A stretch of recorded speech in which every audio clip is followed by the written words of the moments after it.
What's up, YouTube? How are y'all doing today? Hope y'all are doing fantastic. Appreciate y'all. Today's video, we're going to be talking about the realities and mindset of concealed carrying. We're going to talk about kind of everything you need to know to get your, kind of your mindset and some of the realities of actually carrying a concealed firearm. And this is for some of you newbies out there and some of you that just want to get maybe a different opinion on some stuff. So that's what this is for. But anyway, realities and mindset of concealed carry. Stay tuned. Be right back.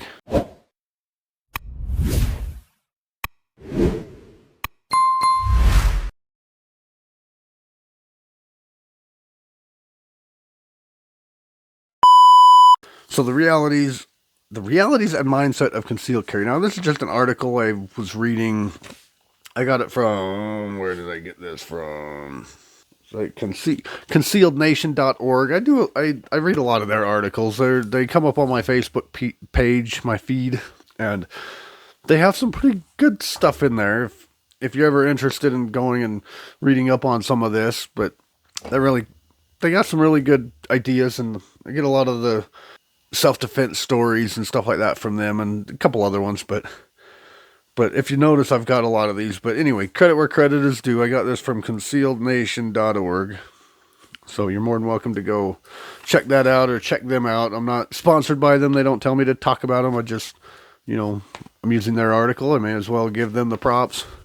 But they do have some good stuff for you to check out, some good stories, But anyway, this article delves into the essential habits, mindset, and considerations every responsible concealed carrier should develop. It covers common mistakes, situational awareness, tips, the potential benefits of insurance, and key psychological strategies for staying prepared. Okay. Carrying a firearm for personal protection requires careful planning, rigorous training, and a disciplined mindset. While the freedom of carrying concealed comes with significant responsibilities, being informed about potential challenges and best practices can make the experience safer, more effective. This article explores crucial aspects every concealed carrier should understand, from avoiding common mistakes to enhancing situational awareness, even considering whether concealed carry insurance is the right choice. By staying aware and prepared, you'll be better positioned to protect yourself, your loved ones, and the people around you without taking unnecessary risks. Hey, y'all. I'm sorry to interrupt, and I appreciate y'all watching. I just wanted to take a quick few seconds to say thank you. Y'all are the lifeblood of the channel, the viewers, the subscribers. But if you wouldn't mind, if you haven't already, take a few seconds, hit that subscribe button. Trying to reach some goals, got a few other things I'm working on. Appreciate y'all. Love you. Couldn't do it without you. There's also donation links. If you feel like donating, there's a super thanks. You don't have to do that. No pressure for that, but it's there if you want. If anything, just hit the subscribe button. Costs you absolutely nothing. Takes you 5 seconds. And then if you don't like me, you can unsubscribe. No harm, no foul. But anyway, like I said, I appreciate you. Y'all are the reason I do this. I don't do this just because I do this for you, and I appreciate you. I couldn't do it without you, and I wouldn't do it without you.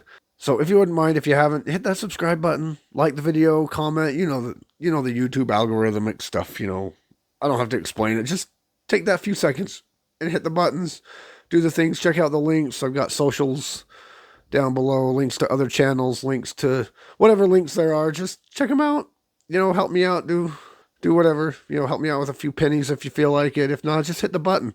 Every subscribe helps, every view helps. Appreciate y'all. Love you. Back to your show. A few things like the significant responsibility and some of the challenges.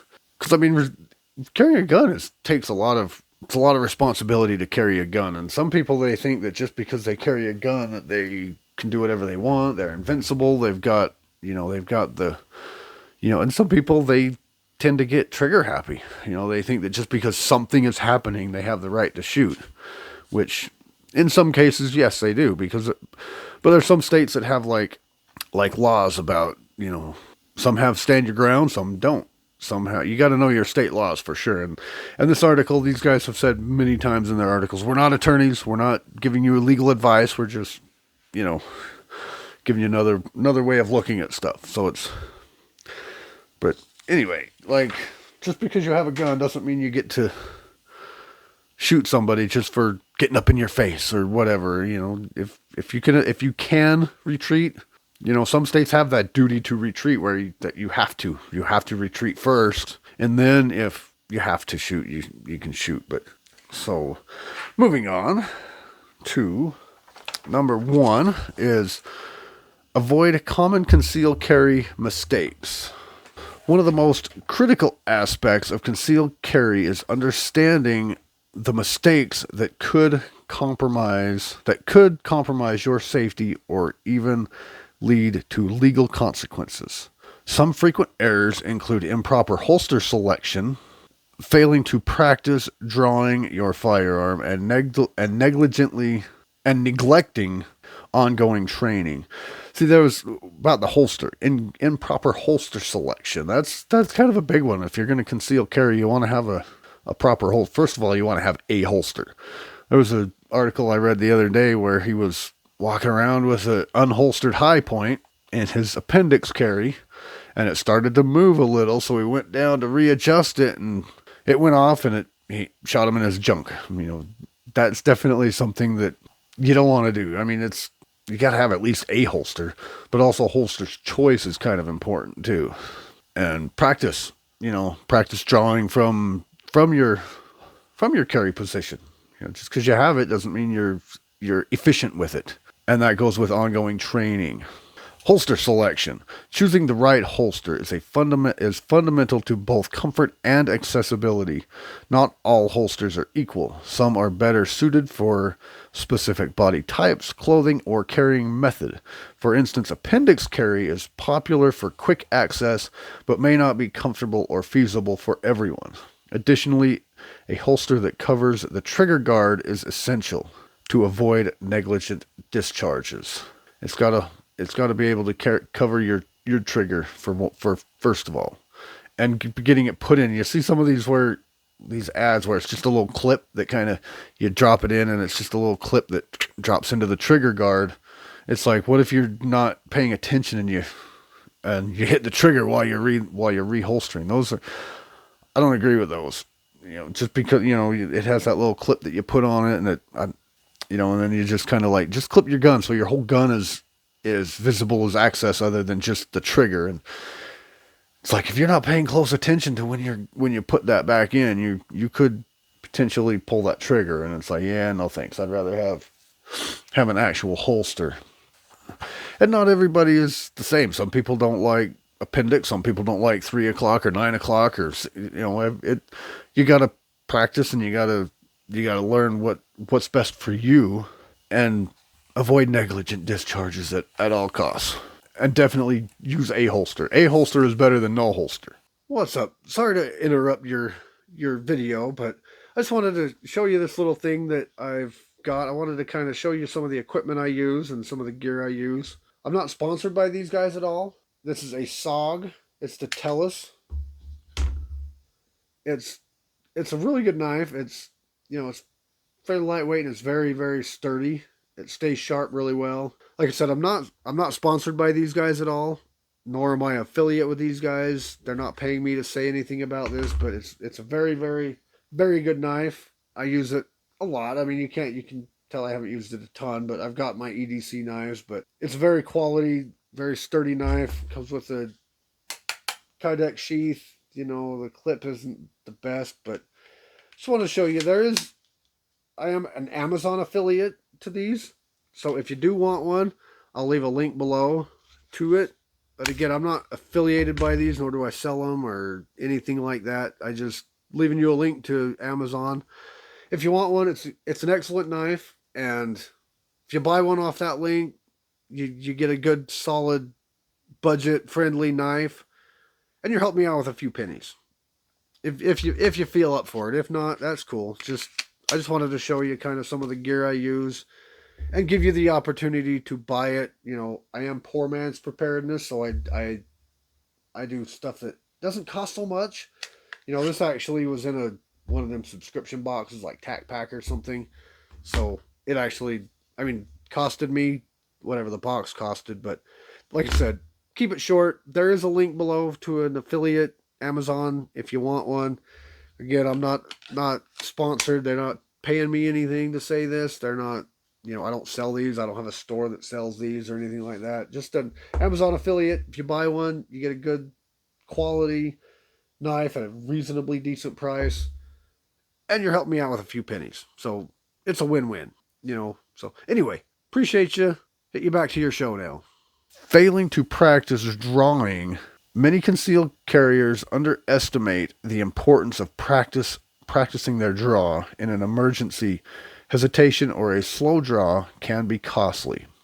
Practice drawing from different positions, seating, standing, crouching, and in various scenarios, such as wearing winter clothes, can improve your response time and build confidence. I mean, even if you're sitting here in your office or at home and just practice drawing, practice drawing, practice drawing, get, you know, pull it up, get your sight picture. You don't have to shoot. You don't have to, that's something you can train for free. That's free training right there. You don't have to, that costs you nothing. You're not out of the range shooting. You're just pulling it from your draw or from your carry, getting your sight picture, put it back. Practice putting it back in too, you know, back in, out, sight picture, back in, out, sight picture, back in. So that's, you know, you can practice that. You can get good at that without even having to shoot a single round. That's easy. That's cheap. That's easy. Anybody can do that. Skipping regular training. Carrying a firearm isn't just about buying it and leaving it holstered. Ongoing practice at the range and scenario-based training, such as drills focused on drawing and shooting under stress, are crucial to developing a responsible carry routine. Training helps you maintain muscle memory and provides insight into your reaction during high-stress situations. Like I said, keep practicing, keep training, you know, I mean, and again, you don't have to really pay for like a training course. I mean, it's recommended, you know, take a course, you know, I might start getting into doing some training courses, but it doesn't necessarily have to be a paid training course. Just go out with your buddies and come up with a scenario, you know, you and your mag, you and your group, your tribe, your crew, your whatever, your friends that like to go out shooting with you. So don't just go out and shoot paper. Don't just go out and plink, you know, practice some stuff, practice some scenarios, go out and, you know, get you under some stress or take some, you know, I've always thought, this my opinion is get you some airsoft and go out and have airsoft wars, you know, team up or paintball or something like that. Paintball. I usually like airsoft because it mimics a real gun more than paintball does. Paintball's fun. I mean, I've get you some airsoft and go out and have battles, split up into teams and go shoot each other. Not real shooting. Again, but get you some in practice. Train like some kind of scenarios, situations. You're clearing a house. You practice clearing rooms. Practice, you know, you're not going to be doing a whole lot of that, but it's good to know how. Practice drawing, you know, have somebody coming up on you and practice, you know, with an airsoft, of course, have somebody practice, you know, pushing you like they're going to get in your face and practice drawing and, you know, just simple little things. Get, you know, practice with your buddies. You don't have to get in any kind of training courses. It's better because these guys are trained professionals and know how to teach you how to do that, but you don't have to pay much. I know how the economy is right now and it's hard to even live, but so you don't have to, you know, and you don't have to spend any money for this. You know, if you have paintball, if you have the gear, if not, just like I said, you don't have to spend very little money to get some of this training. Number 2, developing situational awareness. This is something I harp on people all the time on situational awareness. But let's see what they have to say. Situational awareness is a core skill for anyone who carries concealed. It involves staying alert to your surroundings, being aware of potential threats, and understanding how to assess situations quickly. Developing this awareness is essential to ensure you recognize danger early enough to act responsibly. every time I go into a store, into anywhere, I'm always like kind of looking around, watching people, seeing what people are doing.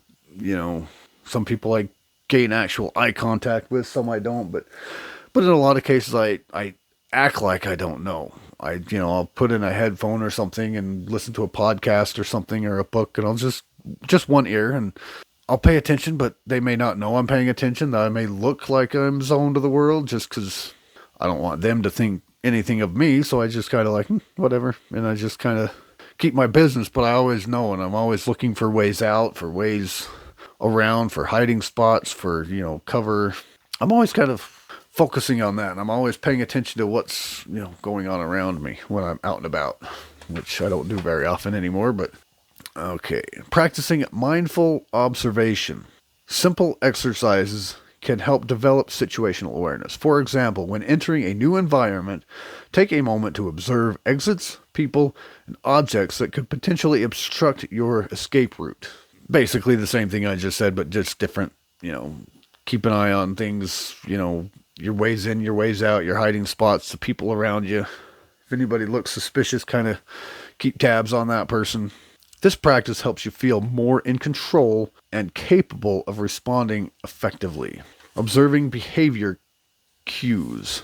Analyzing people's behavior, such as unusual body language or signs of distress, can provide early warning signs of potential trouble. For instance, noticing someone fidgeting or looking overly anxious can give you time to distance yourself from potential dangerous situations before it escalates. Avoiding distractions. Smartphones, headphones, or anything that divides your attention can severely impair situational awareness. A person who is distracted is less likely to notice a potential threat or have the reaction time needed to respond. Whenever possible, keep one earbud out and reduce phone use, especially in high traffic areas or locations where you feel vulnerable.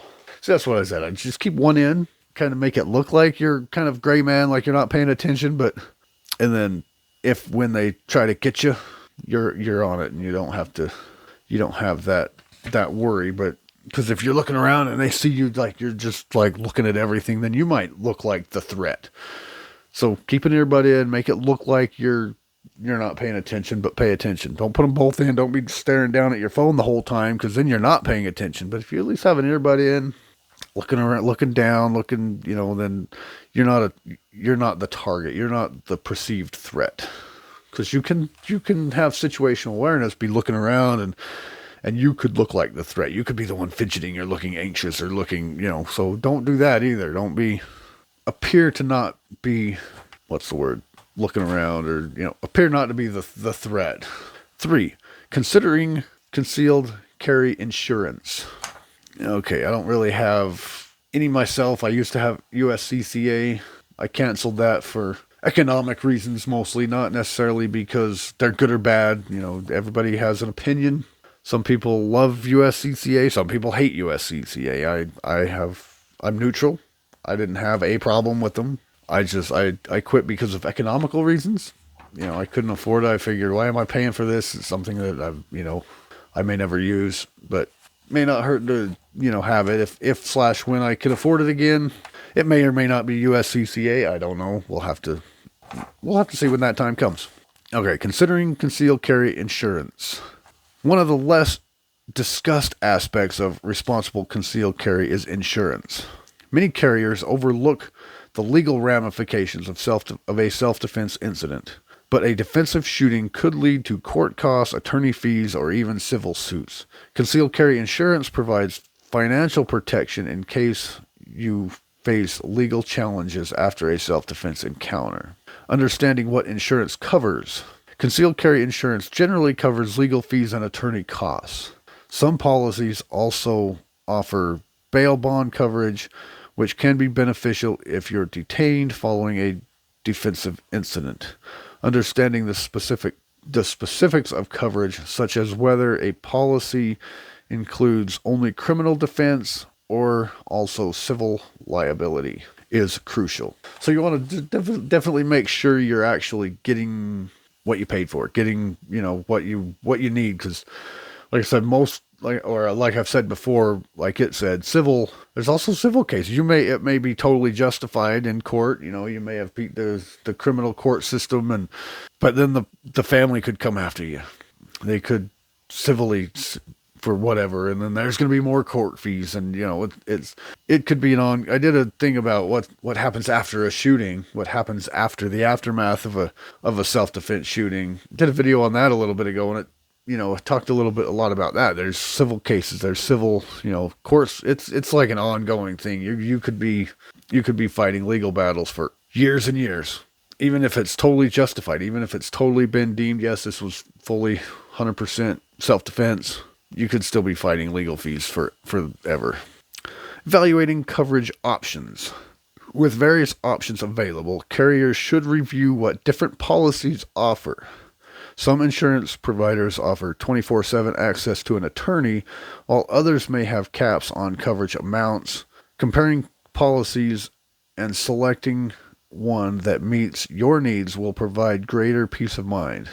Is insurance right for you? For those concerned about legal ramifications, it's a worthy consideration. Many carriers feel that relatively low monthly cost is a reasonable trade-off for the security of knowing you're legally protected.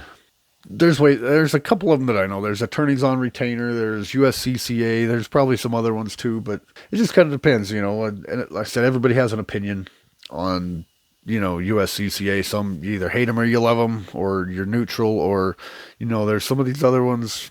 I'm not going to get into any of that because I don't know. I can't. Just get one, look at them, research them, whatever you feel is best for you. If monthly costs or something, then go with the cheapest. If you want some good coverage, you want an attorney that you can call 24/7. If if you have any questions or you need to talk to an attorney. Some, it just sounds like they just cover the legal fees, they may not cover attorneys. They may just cover the insurance, the legal fees. If something happens, then they cover all that cost. But if you know anything about insurance, auto insurance, you ever been in an accident, you pay every month, but when you get in an accident, they want to cover as little as possible. You got to look at that too. What do they cover? Because when it says firearm insurance, you know what insurance companies are. Home insurance. You ever had a flood? Yeah. With their, their deductibles and all that, and do research. Good idea. Get some research that. All right. Number 4, cultivating the concealed carry mindset. Carrying concealed requires a shift in mindset. Balancing preparation with non-aggressive approach can ensure that you're ready for potential threats without feeling constantly on edge. See, that's the thing. A lot of people, they think that because they carry a firearm, they're big, they're bad, they can, don't mess with me or I'll just, that's not, you've still got to keep level, just because you have a gun doesn't mean you're bigger, badder, better than everybody else. This mindset keeps you calm, confident, and focused, making you a more responsible carrier. Avoiding overconfidence. Don't be overconfident. Overconfidence is more like, a better word for that is cocky. Concealed carry is empowering, but overconfidence can be dangerous. It's essential to remember that carrying a firearm doesn't make you invincible. Avoid putting yourself in risky situations simply because you're armed. Instead, maintain a mindset of avoiding confrontation whenever possible and using your firearm only as a last resort. Balancing preparedness with relaxation. It's easy to become hypervigilant, but constant alertness can be exhausting. Finding a balance that allows you to stay aware without feeling overwhelmed, regular practice and situational awareness training can improve your confidence, reducing the need to feel overly vigilant. Yeah, don't be cocky, don't be overconfident. You're not invincible just because you have a gun. It doesn't mean, somebody else out there doesn't have a gun and is better trained, more, you've got to understand what you've got, and you can't be overconfident is the word they used. I use cocky. You can't be cocky. Just because you have a gun doesn't mean you can just put yourself in any situation. Understanding legal responsibilities. Kind of back to that legal thing. With the right to carry concealed comes the responsibility to know the law. Being unfamiliar with self-defense laws can lead to unintended legal issues. Familiarize yourself with local, state, and federal regulations that you can carry legally and with the assurance that you understand your rights and obligations. See, you got to know your laws. Every state's different. You know, if you're traveling, you've got to look into those laws before you travel because, you know, different states have different laws, and that's the thing. I mean, if you travel a lot and you carry, you've got to know the laws of the state you're going into because they may not be the same as your home state. You may be carrying a gun and it's perfectly legal where you live, but it's not in this state. You know, I'm going to be going on vacation here in a little bit, but I've been reading in on the state's laws of stuff that I carry and see if it's all legal, which it is, because it's a better state than most as far as guns for now. But it's kind of one of those borderline red-blue states, kind of. But so far, their gun laws are okay, and I've been looking into it, and so far everything's fine. But you got to know your laws, you know. And it's some of those laws. Some of those states have duty to retreat, where you have to try to get away first. It's not a bad idea to anyway. And some don't have the castle doctrine. California was they've introduced a bill trying to say that you have duty to retreat even inside your own home. If somebody comes in your home, if somebody invades your house, your first line of defense is to get away, get out of your house. But you've got to know that. But that's California. Who wants to go to California anyway? See, that's the thing. That's the thing with me with California. If I can avoid going to any state that I can't carry my guns or take my guns, I'd rather just avoid it. You know, if I can't carry my gun in your state, then the chance of me actually going to your state is going to be very slim. So take that as you will. Like California, you know, I'm not really too big on going to California because I don't have a gun that's legal in California. I mean, the gun itself maybe, but my handguns are all more than 10 round magazines. My AR, I do have some 10 rounders for my AR. Anyway, enough of that, but safe storage practices. What this has to do with concealed carry, but safe storage practices. It is a good thing to know, though. It may not have to do with concealed carry, but it's a good thing to know up here because, you know, people come over to visit kids, but we'll see what they have to say. An often overlooked component of responsible concealed carry is safe storage, whether at home or on the go. Having a reliable storage plan ensures your firearm is secure and inaccessible to unauthorized individuals. This is essential for both personal safety and the safety of those around you. And that kind of goes with, like, if you're out and about and you're going into a place that's non-gun friendly, that's like no guns allowed in this place, and you have to keep it in your car, you don't just want to like throw it in your glove box. That's not always the best place. So have a storage plan. Home storage options. Investing in a gun safe or lockbox at home helps keep your firearm out of reach of children or visitors. For quick access, consider a biometric or keypad entry safe that you can open quickly in an emergency that ensures secures your firearm when not in use. Got to have a safe. I mean, you don't want to just leave your guns laying around. You've got to have them. You got to have at least one easily accessible to you when something happens. But you know what? Your kid's getting a hold of them. I totally agree with that. Like my wife, she's coming around, but she wasn't really too gun friendly. I mean, her family had guns. They were hunters and had guns, and that was really it. And when I have guns that I carry, and you know, she took a little harder to get on board with that. But she says, as long as you keep them locked up and safe and out of the reach of kids and, you know, whatever, then go ahead. And she's coming around to that. But I've got to keep them locked up. I've got to keep them safe and out of their hands, and, you know, which is common sense. You know, common sense gun ownership. If you have common sense gun ownership, there's less need for common sense gun laws. You know, too many people out there say they're infringements. Well, if you have common sense gun ownership, we wouldn't need some of those common sense gun laws. And it's tough to say what's actually technically an infringement. I'm not opposed to some of the common sense, whether it's common sense gun laws or common sense gun ownership. But I know some of these common sense gun laws, I know what their intentions are. They just call it common sense.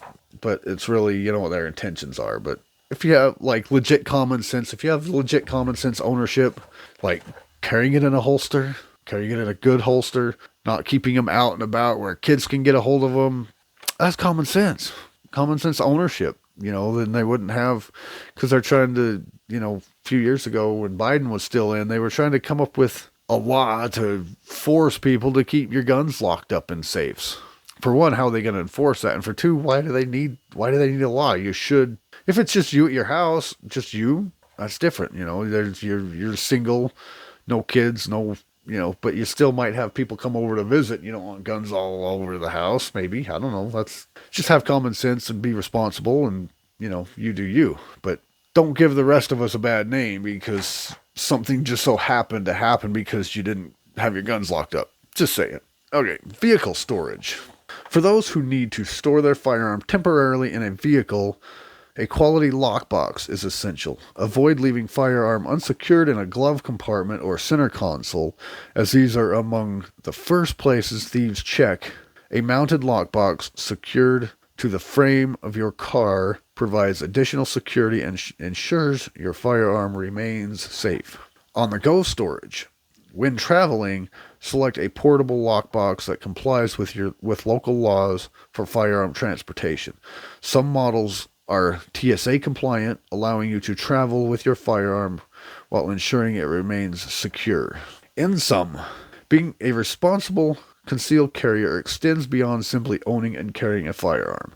It requires awareness, preparation, and commitment to continuous improvement. Understanding common mistakes, developing situational awareness, considering the value of insurance, and nurturing the right mindset are key elements to responsible and effective concealed carry. Safety tip. Situational awareness is a cornerstone of safe concealed carry. Regularly practice observing your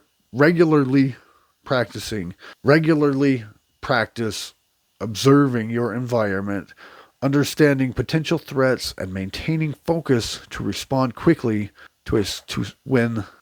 if a self-defense situation arises. So it's all pretty much, you know, I mean, yeah, it's about having a gun and carrying it, which I think every good citizen should.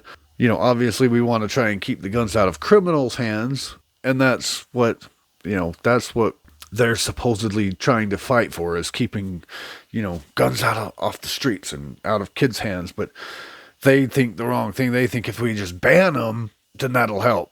We'll just ban them. We'll just get rid of the AR-15s. That'll help solve the problem. Well, if we as common sense people, which not everybody does, if we have common sense and keep them out of our kids' hands, we could have less school shootings. That doesn't necessarily mean we're not allowed to have it. We just need to keep them locked up in a safe. You know, I mean, this is just a cabinet, but it still has a key, and I keep the key away so the kids aren't going to get into it. I mean, somebody could come in and steal the whole box, and it wouldn't be hard to get into, but it's not like a full-on safe that can be virtually impossible to break into. But they're locked up out of the reach of the kids. And, you know, and criminals, obviously we want to keep the guns out of criminals' hands. And that's what they try, like I said, that's what the gun controllers are trying to make you think like they're doing. I mean, we know what their intentions are, but they use words like that, like keep the guns off the streets, and they use these incidences to try and get guns banned, and, you know, to get assault weapons bans and whatever they mean by assault weapon. We know what they mean by it, but anyway, enough of that. But they're trying to, you know, they're using these cases as ways to disarm us. People being stupid, you know, the few that ruin it for the many. You know, these stupid people, the criminals, the people that don't think. Like, there's this guy in Pennsylvania. He stopped at an ATM, one of those outdoor ones where you can just pull up to jump out real quick. He was going to grab some cash, and somebody jumped in his car and started driving away. And he was driving away, pulled out his gun, shot him, ended up getting him in the head and killed the guy and crashed his car. And was that technically a self-defense incident? Did that warrant shooting the guy? Even in a castle doctrine state, he jumped in your car and he was driving away from you. I don't think that's a threat to your personal safety. Yeah, you're out your car, but And it's things like that. Does he really need to shoot? And they use that against us. Well, this is why people don't need guns. They shoot people. They get trigger happy. They just shoot because they have a gun and they think that they can do it. And so let's have common sense. Let's get our minds right and let's use common sense. Have situational awareness, but also common sense. Don't just go and just because you have a gun doesn't mean you can shoot anybody at any time for whatever reason. Just because if they're stealing your car, yeah, you're out your car, but look what happened in this case. There's a dead car thief and he crashed your car anyway. So what good did that do? If you'd have just let him go, you may have got your car back at some point. The criminal would have been caught and arrested and, gone through the legal process, but now he's dead and you have a crashed car. And he wasn't really endangering your life or the life of somebody else. Now, if you had a kid in the car, if you had your baby and that's why you left the car running real quick because you wanted to just jump out, that could be a little different, but that could also child endangerment. You've got other laws that, so like I said, common sense, people take the keys, just saying. But anyway, let's get your minds right. Carry your gun by all means, carry it. Just get your minds right. Stay aware. Common sense. Anyway, that's the video for today. Appreciate you. Love y'all. Do the YouTube stuff. You know the drill. The links below to whatever. And donation link if you feel like it. There's super thanks. There's memberships. There's all that stuff. If you feel like it. If you feel like supporting the channel, awesome. If not, just hit the subscribe button, dude. Do the free stuff. It's free. Doesn't cost you anything. Takes you 5 seconds and helps me out tremendously. Couldn't do it without you guys. So anyway, appreciate you. Love you. See you in the next one.